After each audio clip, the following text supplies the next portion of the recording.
जैसे ही लड़की ballet dance championship जीतने वाली थी, अचानक उसने अपना डांस रोक दिया क्योंकि उसे पता था उसकी सौतेली बहन उसके हर स्टेप की नकल कर रही है। और हुआ कि वह संतुलन खो बैठी और जमीन पर गिर गई। गुस्से में उसे घूरते हुए बोली, तुम रुकी क्यों? उसने शांत स्वर में कहा, यही तो मेरे हिस्सा है। किसी को पता ही नहीं था कि पिछली जिंदगी के फाइनल मैच में उस सौतेली बहन ने चोरी से उसका डांस हथिया लिया था। ऊपर से ही उसी पर उसे कॉपी करने का आरोप लगा दिया। जजों ने उसका नोटबुक दिखाया जिसमें लड़की की जैसे ही स्टेप्स थे। तभी उसी वक्त उसके पिता ने सबके सामने उसे बेशर्म कहकर घर से निकाल दिया। लेकिन असली धोखा तो उसके बाद हुआ। पिता के जाते ही सौतेली बहन ने ट्रॉफी उठाई और उसे लड़की के सिर पर जोर से दे मारी। जब उसकी आंखें दोबारा खुली तो वह प्रतियोगिता से पहले के समय में वापस आ चुकी थी। उसने कसम खाई, अब वह अपनी जिंदगी दोबारा बर्बाद नहीं होने देगी। उसने सबको घोषणा कर दी वह प्रतियोगिता में हिस्सा नहीं ले रहे। तभी सौतेली बहन घबरा गई और बोली, तुम पीछे मत हटो, ये तुम्हारी माँ की आखिरी ख्वाहिश थी। लड़की भीतर ही भीतर हंस दी। फिर भी उन्होंने मंच पर कदम रख दिया, लेकिन उसे जजों ने रोका। तुम्हारी मूवमेंट्स उसकी नकल है। लड़की ने तुरंत कहा, तो फिर हम दोनों एक साथ एक ही जगह पर नाचते हैं। और जैसे ही संगीत शुरू हुआ, दोनों की हर एक मूवमेंट बिल्कुल एक जैसी थी। तभी लड़की को समझ आया वह उसके स्टेप्स को उसी समय कॉपी कर सकती है। उसने तुरंत फैसला लिया। उसने कांच का टुकड़ा उठाकर जमीन पर फेंक दिया और उस पर पैर रख दिया दर्द सहते हुए। और सौतेली बहन भी अंधाधुंध कांच पर चढ़ गई, पर उसे पता नहीं था लड़की ने मां द्वारा दिए गए प्रोटेक्शन शूज पहन रखे थे। कुछ ही सेकंड में सौतेली बहन के चेहरे का रंग उड़ गया। चीखती हुई वह जमीन पर गिर पड़ी। पिता दौड़ते आई और चिल्लाए, तुम इतनी निर्दयी कैसे हो सकती हो? लड़की ने ठंडे स्वर में कहा, इस बैले डांस में टूटी कांच पर नाचना होता है और कॉपी उसी ने की है। लड़की ने जजों की तरफ मुड़ते हुए कहा, यह डांस मेरी मां की रचना है। अगर वह सच में जानती तो प्रोटेक्टिव शूज लेकर आती। वह तो बस मेरी नकल कर रही थी। जजों ने उसकी बात पर सिर हिलाकर सहमति दी, लेकिन सौतेली बहन फिर भी बहस करने लगी। लड़की ने उसे नजरअंदाज कर दिया और अपने डांस का दूसरा हिस्सा शानदार तरीके से पूरा किया। काम होता ना 14 तारीख के बाद से, तब हमरा खोलतो 16 तारीख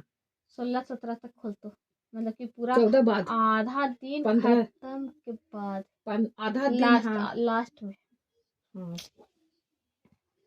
17 पार करके कैसे कैसे तक तो हमने के दिन कटवे करते, भगवान काटवे करते।